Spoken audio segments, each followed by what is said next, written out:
My daughter-in-law stood up at our family dinner, raised her champagne glass, and announced to everyone, "Here's to Margaret, always hungry for attention and free food." The whole table erupted in laughter. I reached for my purse, pulled out my business cards, and slid one across to her.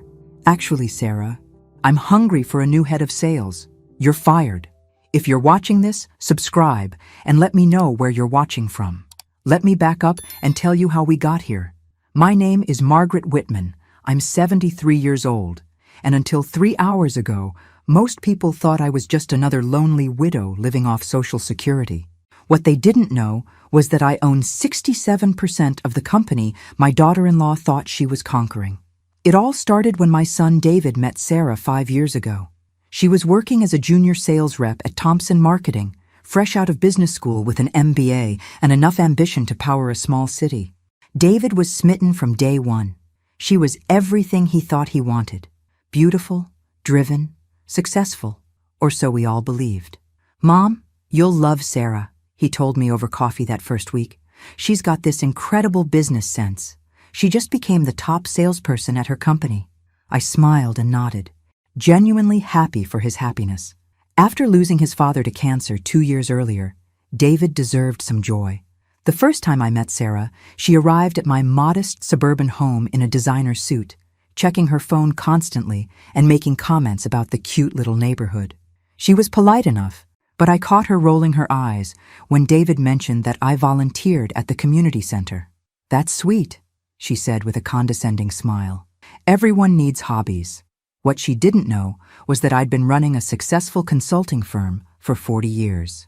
Whitman Strategic Solutions had helped over 200 businesses increase their profits, streamline operations, and navigate complex market challenges. We were small, efficient, and extremely profitable. When David and Sarah got engaged after 2 years of dating, she insisted on having the wedding at the country club. "David deserves the best," she announced, as if I might argue. I wrote the check without complaint, happy to see my son marry someone he loved. The problems started almost immediately. Sarah had opinions about everything: my clothes, my car, my furniture. She'd make little comments during family dinners about how I needed to get with the times or try harder with my appearance. David would laugh nervously and change the subject. "Maybe we should get you a smartphone, Mom," Sarah suggested one Thanksgiving. "It might help you stay connected to the modern world." The way she said it made me sound like I was living in a cave, but I bit my tongue. David was happy, and that mattered more than my pride. 2 years into their marriage, Sarah landed what she called her dream job as head of sales at Preston Industries, a mid-sized consulting firm. She couldn't stop bragging about it. Every conversation included updates about her commission checks, her new office, or her plans to revolutionize their entire sales strategy. "I'm going to turn that place around," she declared at our monthly family dinner. "Their current sales team doesn't know what they're doing. I'll probably be running the whole company within 5 years. That's when I realized exactly which company she was talking about. Preston Industries wasn't just any consulting firm. It was my biggest competitor. And if Sarah was now their head of sales, things were about to get very interesting indeed. Sarah's success at Preston Industries became the only topic of conversation at our family gatherings. Every month brought new stories of her achievements, each one delivered with increasing arrogance.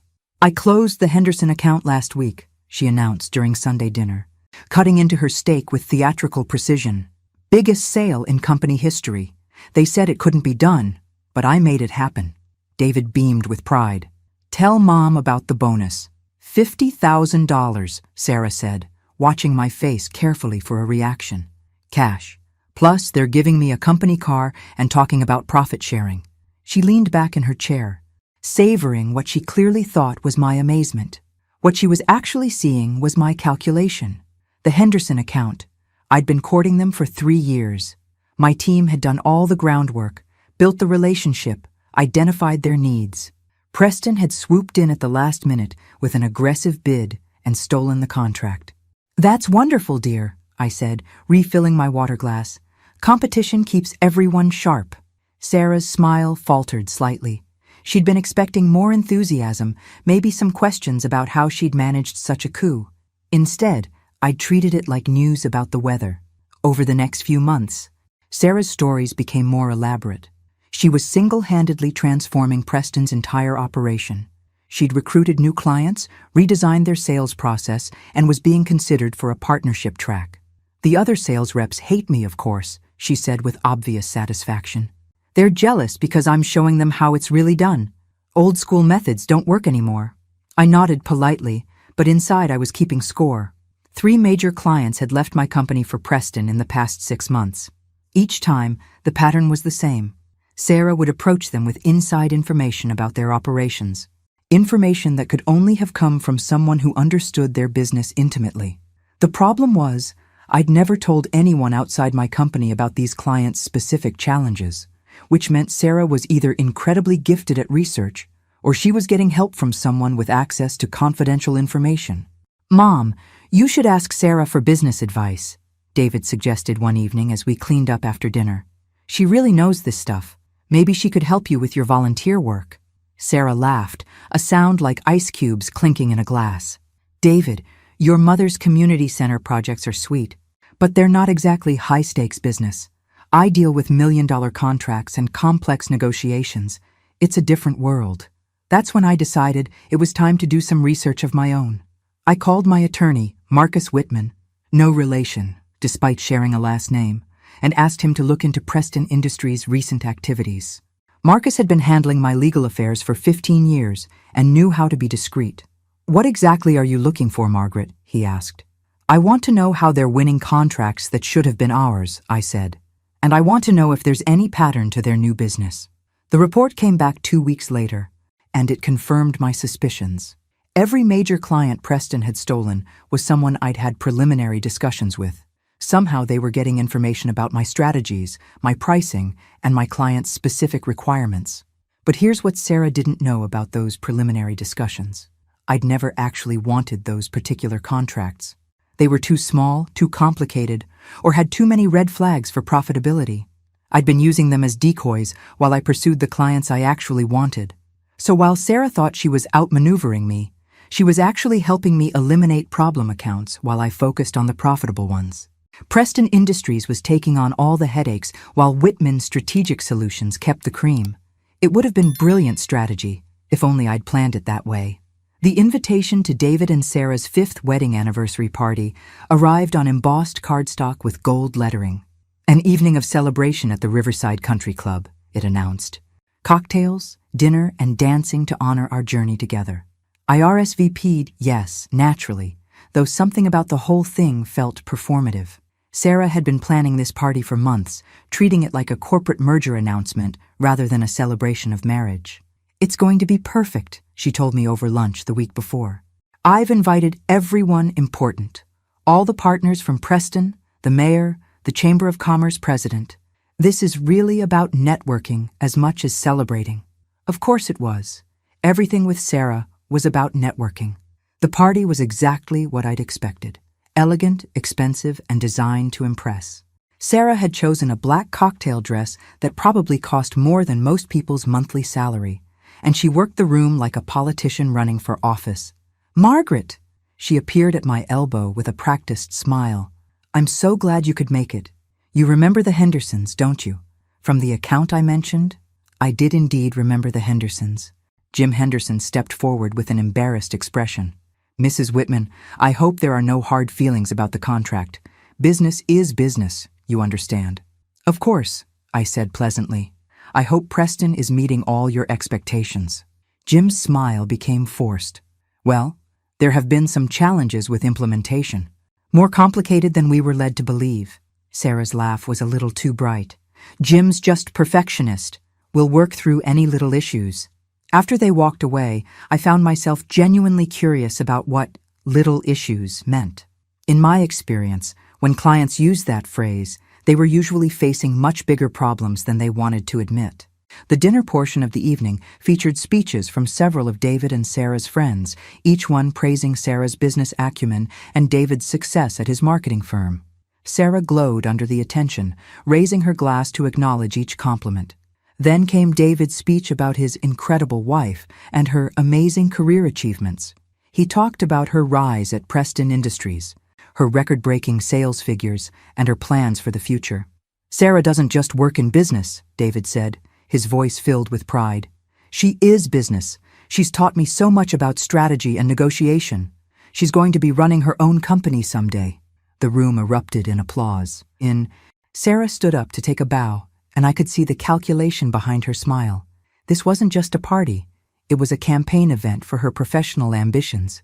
But then, something interesting happened. During the mingling after dinner, I overheard a conversation between two Preston Industries partners near the bar. "How's the Henderson situation developing?" one asked quietly. "Disaster," the other replied. "They're threatening to terminate early.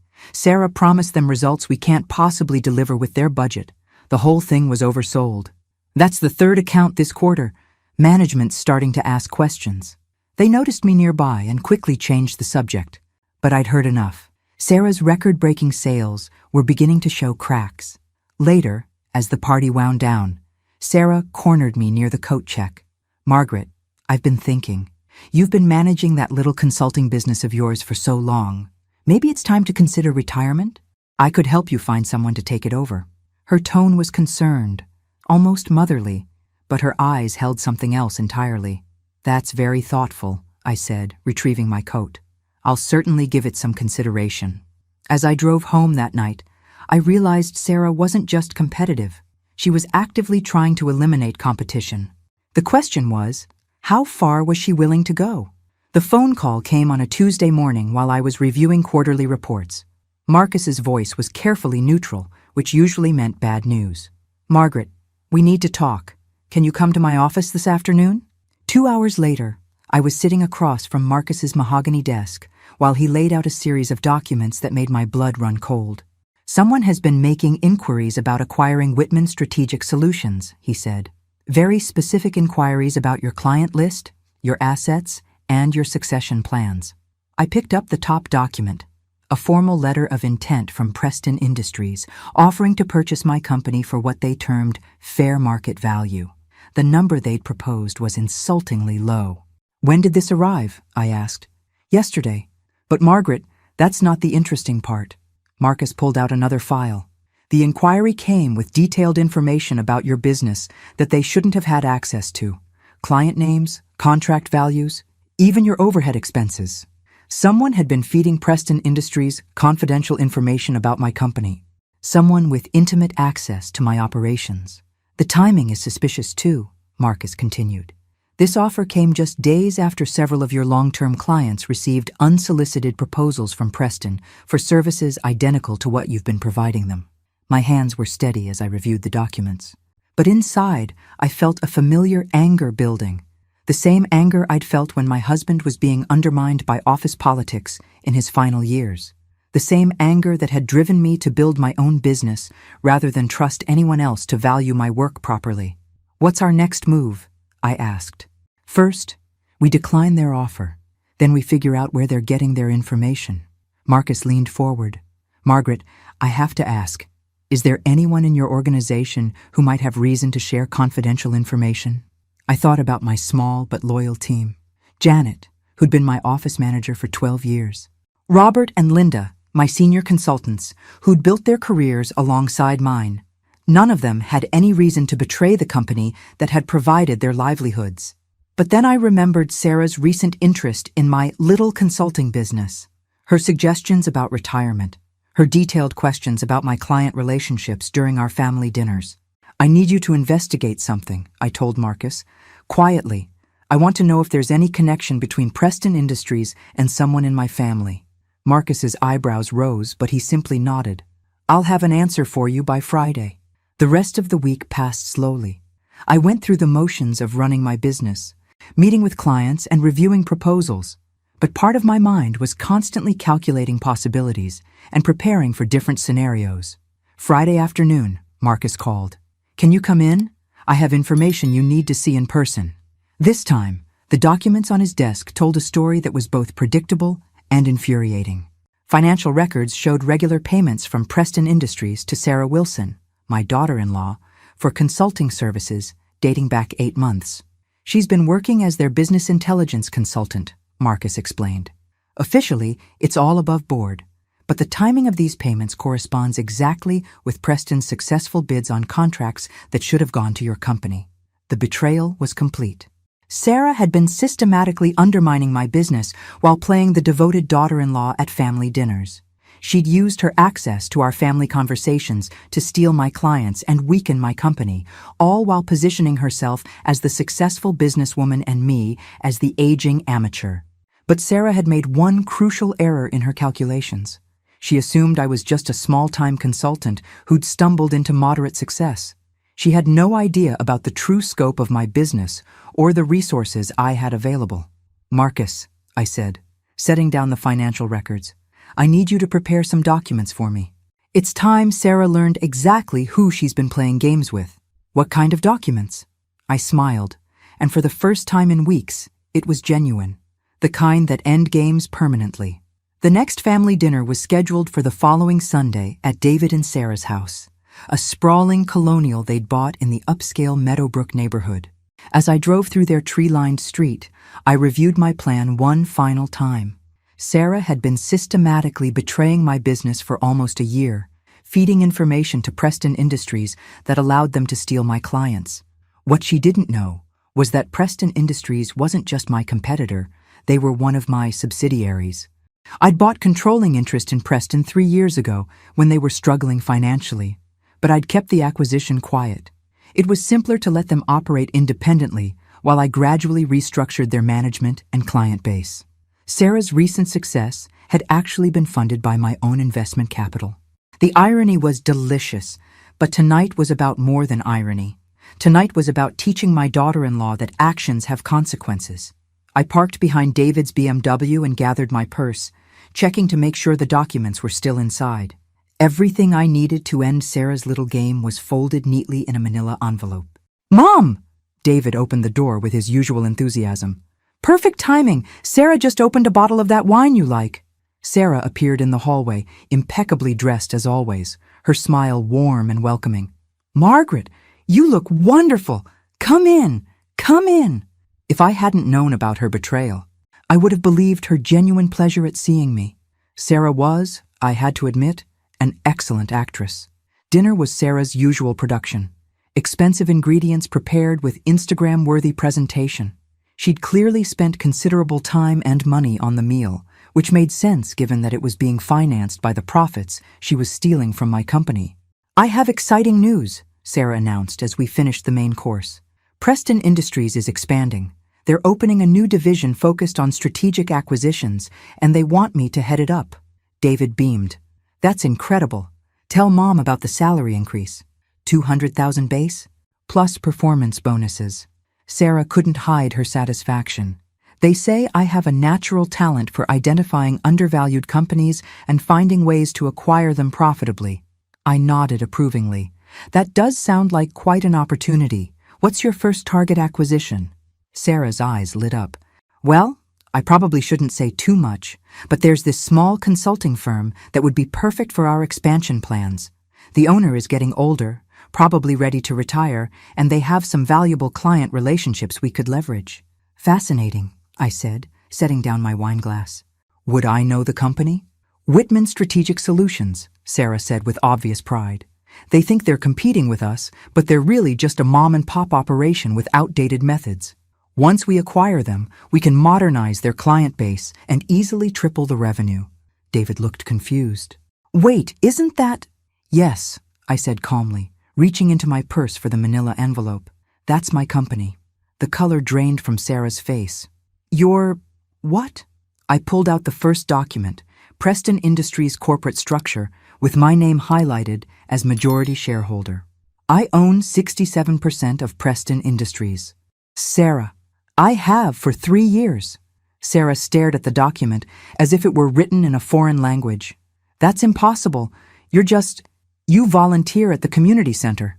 "I also run a multi-million-dollar consulting firm," I said pleasantly. "The same firm you've been trying to destroy while stealing a salary from my subsidiary company." David was looking back and forth between us like he was watching a tennis match. "Mom, I don't understand. You never said you owned Preston Industries." It wasn't relevant until now. I pulled out the second document, the financial records Marcus had discovered. Sarah has been selling confidential information about Whitman Strategic to Preston for the past 8 months. Information she gathered during our family dinners. Sarah's hands were shaking as she reached for her wine glass. Margaret, you don't understand. This was just business strategy. I was trying to help Preston succeed. By betraying your own family? I asked. By stealing clients from the woman who paid for your wedding? The room went completely silent, except for the ticking of the antique clock in their dining room. Sarah's mask of competence had finally slipped, revealing the desperate ambition underneath. What happens now? David asked quietly. I smiled and reached for the third document. Now Sarah learns what happens when you try to steal from someone who actually knows how to play the game. I slid the termination letter across the table to Sarah, who was staring at it like it might burst into flames. Your employment with Preston Industries is terminated effective immediately, I said. Your access to company systems has been revoked, and your final paycheck will be adjusted to reflect the unauthorized disclosure of confidential information. Sarah's voice was barely a whisper. You can't do this. I have a contract. I have rights. You have the right to legal representation, I replied calmly. I suggest you use it. Marcus has prepared a comprehensive file documenting your breach of fiduciary duty. Industrial espionage is a serious matter. David had been silent through most of this revelation, but now he found his voice. Mom, surely we can work something out. Sarah made a mistake, but she's family. I turned to look at my son, my only child, who I'd raised alone after his father died. David, family doesn't steal from family. Family doesn't lie and manipulate and betray trust. Sarah has been systematically undermining my business for months while pretending to care about my welfare. But she didn't know it was your company, David protested weakly. She knew she was stealing confidential information, I said. She knew she was betraying my trust. The only thing she didn't know was that she was incompetent at it. Sarah suddenly came alive, leaning forward with renewed energy. You think you've won, but you haven't. I have contacts throughout the industry. I know where all the bodies are buried. I can destroy Preston Industries' reputation with a few phone calls. The threat hung in the air between us. Sarah was showing her true colors now. No more pretense of family loyalty or business ethics. Just raw, desperate ambition. I reached into my purse one final time and pulled out a thick legal document. Sarah, meet your non-disclosure agreement, the one you signed when you started working for Preston. The one that specifically prohibits you from disparaging the company or revealing confidential information to competitors. Her face went white as she recognized her own signature on the document. Violation of this agreement carries a penalty of $5 million in damages, I continued, plus legal fees, plus potential criminal charges for industrial espionage. So please, make those phone calls. I'd love to see you try. Sarah slumped back in her chair, finally understanding the scope of her miscalculation. She'd been playing checkers while I was playing chess, and now she was seeing the board clearly for the first time. There's one more thing, I said, standing up and gathering my documents. David, I'm transferring my shares of Preston Industries to you. Consider it an early inheritance and a business education. David's mouth fell open. Mom, I don't know anything about running a consulting firm. You'll learn, and you'll have excellent teachers. Preston's current management team is very competent. They just needed better oversight. I looked pointedly at Sarah, which they'll definitely have now. As I walked toward the door, Sarah called after me. Margaret, wait, please. We can fix this. I'll apologize to the clients. I'll make restitution. Just don't destroy my career. I turned back to face her one last time. Sarah, your career was built on theft and deception. I'm not destroying it. I'm simply removing the stolen foundation it was built on. But what am I supposed to do now? I considered the question seriously. Here was a woman who'd spent months plotting against her own family, who'd stolen confidential information and betrayed every trust that had been placed in her. What she was supposed to do now was face the consequences of her choices. I suggest you find a new line of work, I said finally, preferably one that doesn't require trustworthiness. As I drove home through the quiet suburban streets, I felt something I hadn't experienced in months, complete satisfaction. Sarah had tried to play me for a fool, assuming that age and kindness meant weakness. Instead, she'd learned that some games have rules she never bothered to understand. My phone buzzed with a text message from Marcus. Preston's Monday board meeting confirmed. You'll be announced as active chairman. How does it feel to be back in charge? I smiled as I typed my response. Like I never left.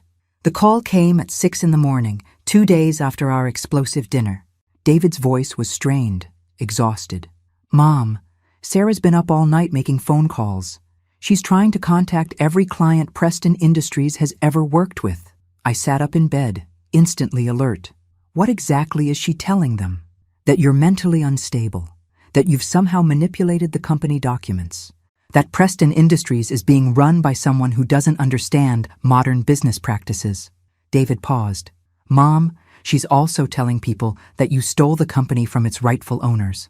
I had to admire Sarah's desperation, if not her intelligence. She was essentially committing professional suicide while trying to take me down with her. David, has she contacted any lawyers yet? 3 that I know of. They all turned her down after reviewing her case.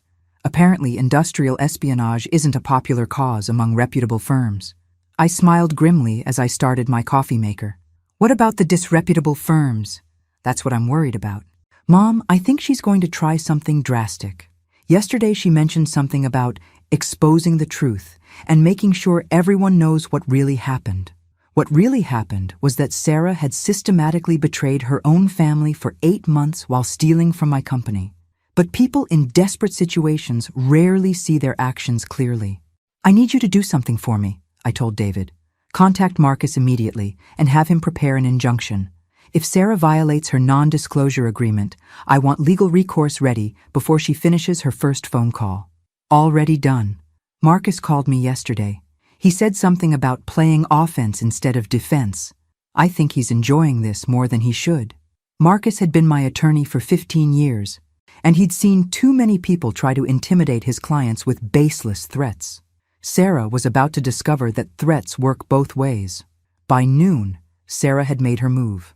A local business reporter called Preston Industries, asking for comment on allegations of fraudulent ownership and elder abuse in the corporate succession. The allegations were laughably weak. Sarah had no documentation to support her claims and no credible witnesses to her version of events. But she'd managed to plant seeds of doubt that could damage Preston's reputation if not addressed quickly. I called an emergency board meeting for that afternoon. Ladies and gentlemen, I addressed Preston's senior management team, many of whom were meeting me in person for the first time. You're all aware that we have a disgruntled former employee making false statements to the media. I want to assure you that these allegations are completely without merit.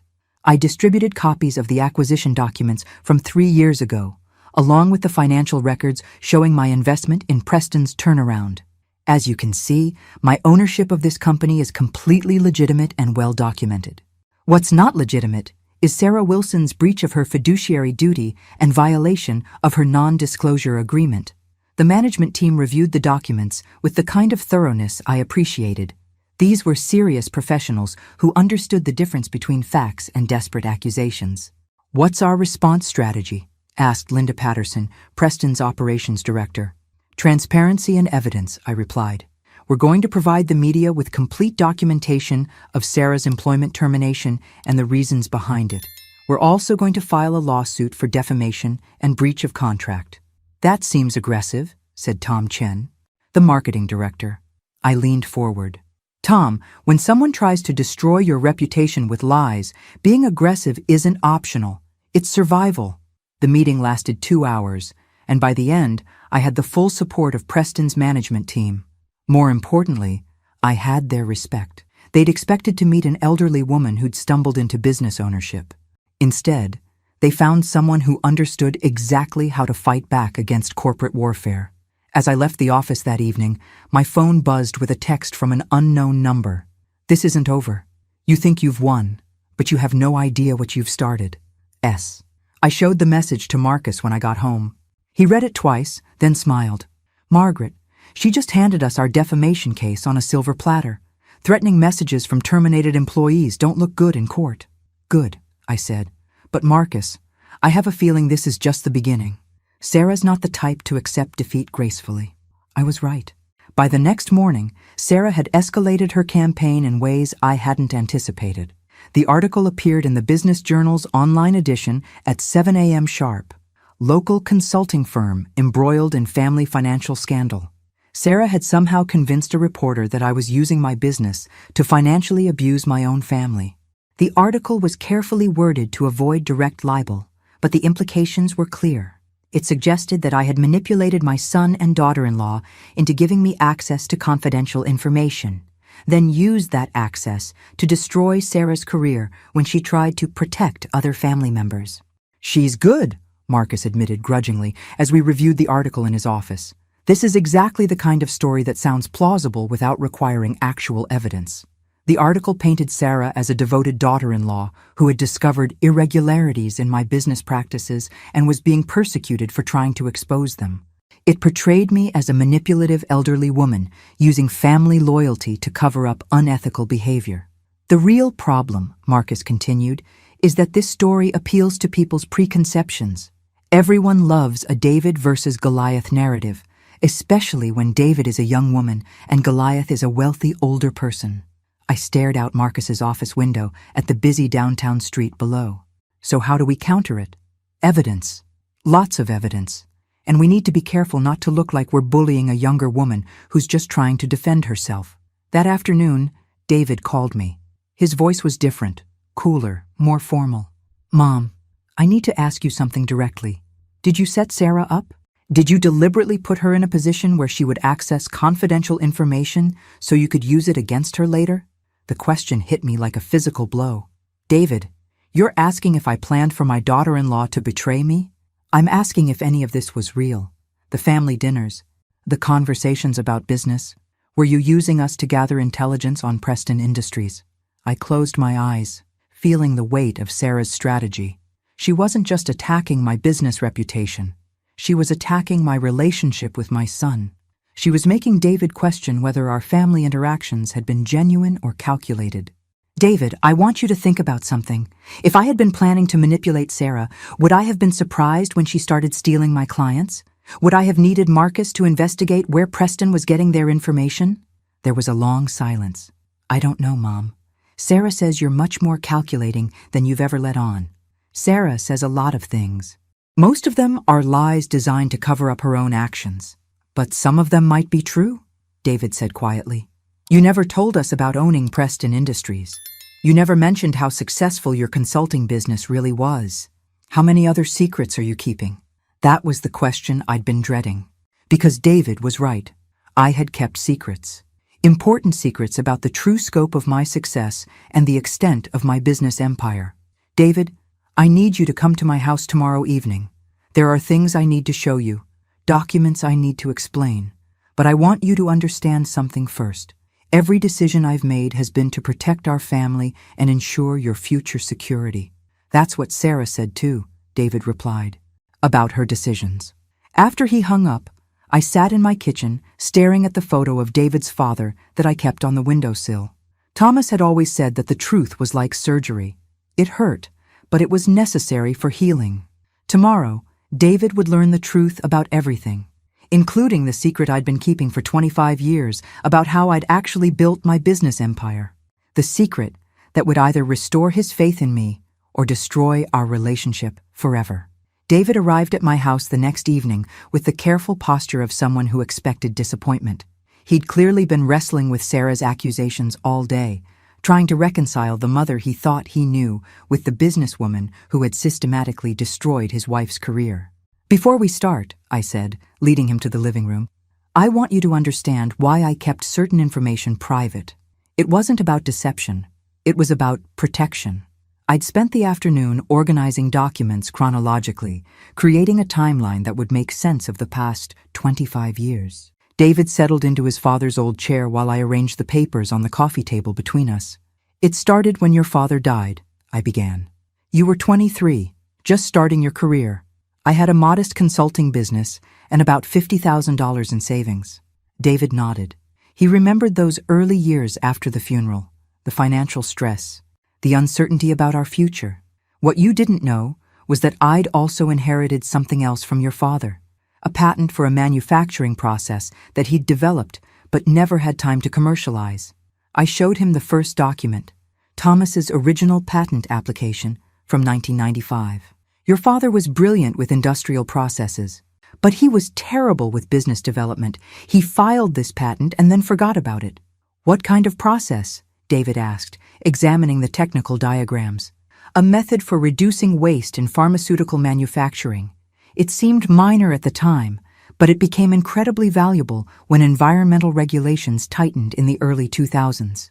The next document was a licensing agreement with a major pharmaceutical company. The royalty payments had started small, but had grown exponentially as more companies adopted Thomas's process. Within 5 years, I was earning more from patent royalties than from my consulting work, I continued.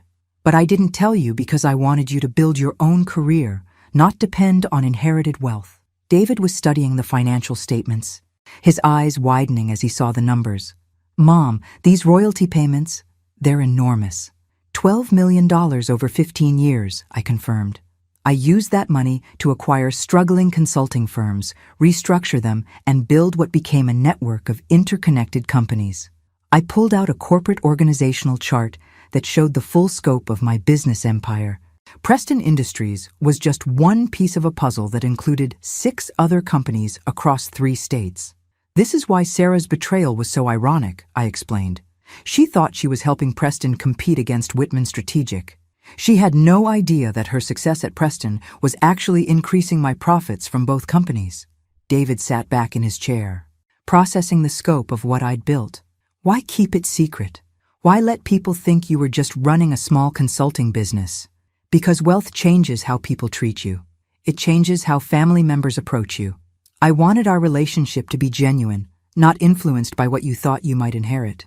But Sarah figured it out somehow. I shook my head. Sarah never figured out anything. She was stealing information about Whitman Strategic's clients, but she had no idea about the parent company structure. Her intelligence gathering was limited to what she could overhear at family dinners. Then how did she know to target your client specifically? That was the question I'd been hoping David wouldn't ask. Because the answer revealed the one part of this story that I wasn't proud of. David, I need to tell you about the conversations I had with Sarah during those family dinners. The questions I asked about her work, the interest I showed in her strategies. David's expression grew wary. What kind of questions? The kind designed to make her feel confident enough to reveal Preston's plans. The kind that encouraged her to share details about upcoming proposals and client presentations. The silence stretched between us as David realized what I was admitting. You were manipulating her from the beginning, he said quietly. I was protecting my business from someone who was already stealing from it. Sarah started gathering intelligence about my clients months before I began asking strategic questions. I was responding to her corporate espionage, not initiating it. But you could have just confronted her directly. You could have told me what she was doing. I looked at my son, my only child, who I'd raised to be honorable and trusting, and realized this was the moment our relationship would either survive or shatter. David, if I had told you that Sarah was betraying our family, would you have believed me? David's silence was answer enough. He wouldn't have believed me. He would have thought I was jealous of Sarah's success or threatened by her influence in his life. So instead of confronting the problem directly, you decided to manipulate both of us, he said finally. I decided to gather evidence, I corrected. Evidence that would be undeniable when the time came to act. By encouraging Sarah to commit more crimes? That stopped me short, because that's exactly what I had done, wasn't it? I'd encouraged Sarah to feel confident about her intelligence gathering, knowing that her overconfidence would eventually lead to mistakes that I could document. David, I need to show you one more thing. I pulled out the final folder, the one I'd hoped I wouldn't need to open. Something I discovered just yesterday that changes everything we think we know about Sarah's motivations. Inside the folder was a private investigator's report that Marcus had commissioned. What it revealed about Sarah's background was stunning. Sarah Wilson isn't who she claimed to be when you met her, I said, handing David the report. Her real name is Sarah Kellerman. She was fired from 3 previous jobs for corporate espionage and fraud. David's hands shook as he read the investigator's findings. Sarah had a history of targeting successful older men, gaining their trust, then systematically stealing from their employers or family businesses. She approached you deliberately, I continued, after researching our family and identifying me as the owner of a successful consulting business. Your relationship was never organic. It was a long-term con designed to gain access to my company. The report included photographs of Sarah with 2 previous targets, men in their 30s whose families had owned profitable businesses. In both cases, she'd married them, gained access to confidential information, then used that information to benefit competing companies. The wedding, the anniversary party, even her job at Preston Industries. It was all part of a plan to position herself to steal my company, I said. What she didn't anticipate was that I owned Preston too. David set down the report with trembling hands. How long have you known this? I suspected something was wrong 8 months ago when the pattern of lost clients became obvious, but I only confirmed her true identity yesterday. Yesterday? You've known for 1 day that my wife is a professional con artist, and you didn't tell me immediately? I met his eyes steadily. Because I knew it would destroy you, and because I wanted to handle it in a way that would protect you legally and financially. Protect me how? David, if Sarah is prosecuted for her crimes against my company, your marriage could be considered part of the conspiracy. You could lose everything. Your house, your business, your reputation. The color drained from David's face, but I didn't know anything about her plans. I know that, but prosecutors might see it differently, especially given how much confidential information Sarah had access to through our family conversations. David stood up abruptly and began pacing. So what are you saying? That I should stay married to someone who's been lying to me for 5 years to protect myself legally? I'm saying we need to be very careful about how we handle this. Sarah is dangerous in ways we're only beginning to understand. My phone rang, interrupting our conversation. Marcus's name appeared on the screen. Margaret, we have a problem, he said without preamble. Sarah just filed a police report claiming that you've been financially abusing David and making threats against her safety. I put the phone on speaker so David could hear. What kind of threats? David asked. She claims Margaret has been using her position as David's mother to coerce him into revealing confidential information about his business associates. She also says Margaret threatened to have her arrested on false charges if she doesn't pay money to cover alleged damages to Margaret's company. David and I looked at each other across the living room. Sarah wasn't just fighting back. She was escalating to criminal accusations. Marcus, what does this mean legally? I asked. It means Sarah is trying to flip the narrative completely. Instead of being the perpetrator of corporate espionage, she wants to be the victim of elder abuse and extortion. David sank back into his chair. She's going to destroy all of us, isn't she? That's when I realized Sarah had made one final miscalculation. She was so focused on destroying my reputation that she'd forgotten about the one piece of evidence that would end her campaign permanently. Actually, I said, reaching for my phone, she just gave us exactly what we need to finish this. The next morning, I walked into the police station with Marcus, David, and a banker's box full of evidence. Detective Rodriguez had agreed to meet with us after reviewing Sarah's complaint, but I could tell from his expression that he was skeptical of all parties involved. Mrs. Whitman, he said, gesturing us into a conference room, your daughter-in-law has made some serious allegations. She claims you've been using your son to gather intelligence about her employer, then threatened her with prosecution when she tried to expose your activities. Detective Rodriguez, I said, settling into my chair. I'd like to play you a recording that I think will clarify the situation. I pulled out my phone and opened the voice recording app. 3 days ago, Sarah Wilson called me and left a voicemail. I'd like you to hear what she said. Sarah's voice filled the room, clear and unmistakable. Margaret, I know you think you've won, but you're wrong. I have enough information about your business practices to destroy you completely. Unless you reinstate my job at Preston Industries and pay me $2 million in damages, I'm going to make sure everyone knows what kind of person you really are.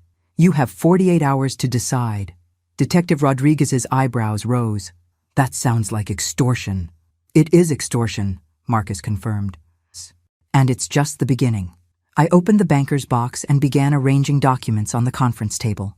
Detective, what I'm about to show you is a comprehensive record of corporate espionage, identity fraud, and criminal conspiracy spanning 5 years.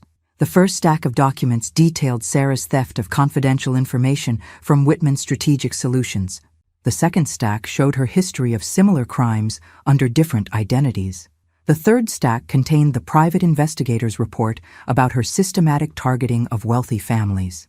Sarah Kellerman, also known as Sarah Wilson, has been conducting a long-term fraud operation against my family, I explained.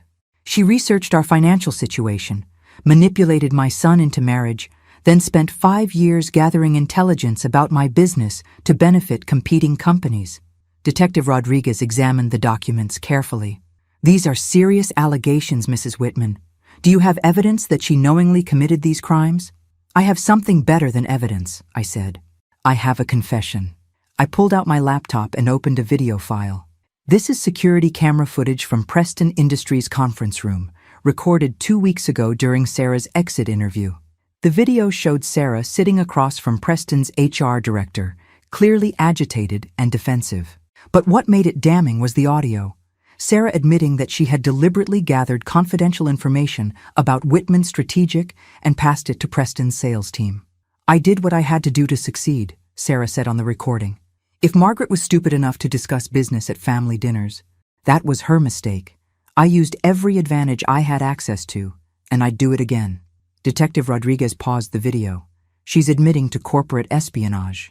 She's admitting to much more than that, David said quietly. He'd been silent through most of the presentation, but now he pulled out his own phone. Detective, I have text messages from Sarah going back 3 years. Messages where she talks about managing my mother and extracting maximum value from our family relationship. The text messages were devastating. Sarah had been documenting her manipulation of our family like a research project, discussing strategies for gaining access to confidential information and plans for eventually taking control of my business assets. There's more, I said, pulling out the final document. Yesterday, Sarah attempted to transfer $500,000 from David's business account to an account in the Cayman Islands. The transfer was blocked by the bank's fraud prevention system, but the attempt was recorded. Detective Rodriguez leaned back in his chair. She was trying to steal money while filing a police report, claiming you were extorting her? Sarah Kellerman is a professional con artist who has spent 5 years systematically defrauding my family, I said. Her police report was a desperate attempt to create a false narrative that would allow her to escape prosecution. The detective studied the evidence for several more minutes, then looked up at David. Mr. Whitman, I have to ask, did you know about any of your wife's activities? No, David said firmly. I believed she was legitimately successful at Preston Industries. I had no idea she was stealing information from my mother or that she had a history of similar crimes. And Mrs. Whitman, why didn't you report these crimes earlier? I chose my words carefully, because I wanted to protect my son's marriage and reputation. I hoped Sarah could be redirected into legitimate success without destroying my family. I only decided to act when she escalated to extortion and false accusations. Detective Rodriguez gathered the documents into neat stacks. Based on what I've seen here, I'm going to recommend that the district attorney's office file charges against Sarah Kellerman for corporate espionage, fraud, attempted theft, and filing a false police report. As we left the police station, David walked beside me in silence.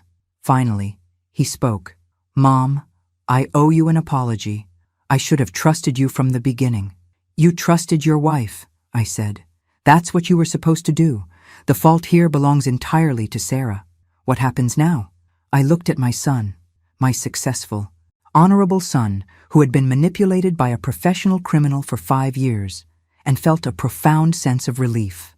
Now you rebuild your life with people who actually care about you, I said. And I go back to running my businesses without looking over my shoulder for family members who are secretly working against me. 6 months later, Sarah Kellerman was convicted on all charges and sentenced to 5 years in federal prison. David's divorce was finalized without contest, and he kept his house, his business, and his reputation.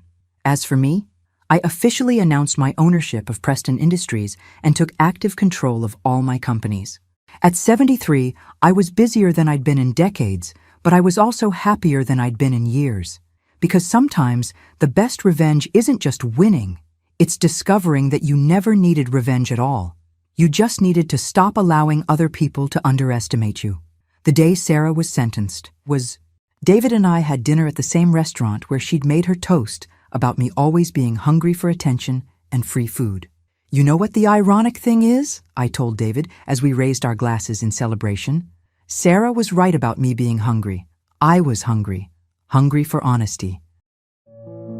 Thanks for listening. Don't forget to subscribe and feel free to share your story in the comments. Your voice matters.